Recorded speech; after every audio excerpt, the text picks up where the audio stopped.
Gérard Janvion, c'est le Martiniquais de l'épopée des Verts, un titulaire indiscutable en défense sur le côté droit. Il a quitté son île en 1972 pour rejoindre le Forêt à seulement 19 ans.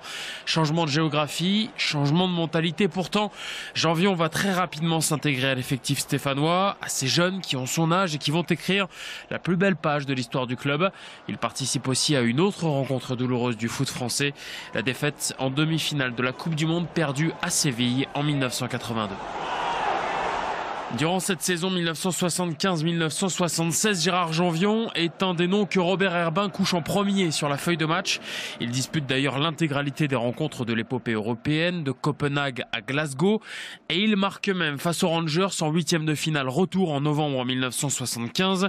Mais c'est un événement beaucoup moins heureux qui va rester dans l'esprit de Gérard Janvion pendant ce parcours européen.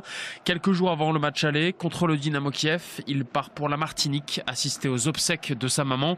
Il revient tout juste à Saint-Étienne pour prendre l'avion avec ses coéquipiers en direction de Simferopol. Et malgré cet aller-retour épuisant, moralement et physiquement, il sera bien sur le terrain face au Dynamo pour cette rencontre perdue 2-0. Aujourd'hui, Gérard Janvion a coupé avec l'AS Saint-Étienne et avec le football en général. Il est retourné vivre sur son île en Martinique.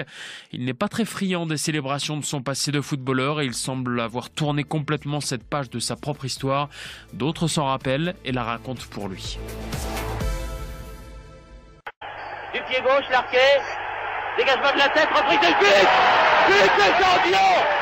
But de Janvion sur ce dégagement de la tête! C'est la 3e minute de la partie.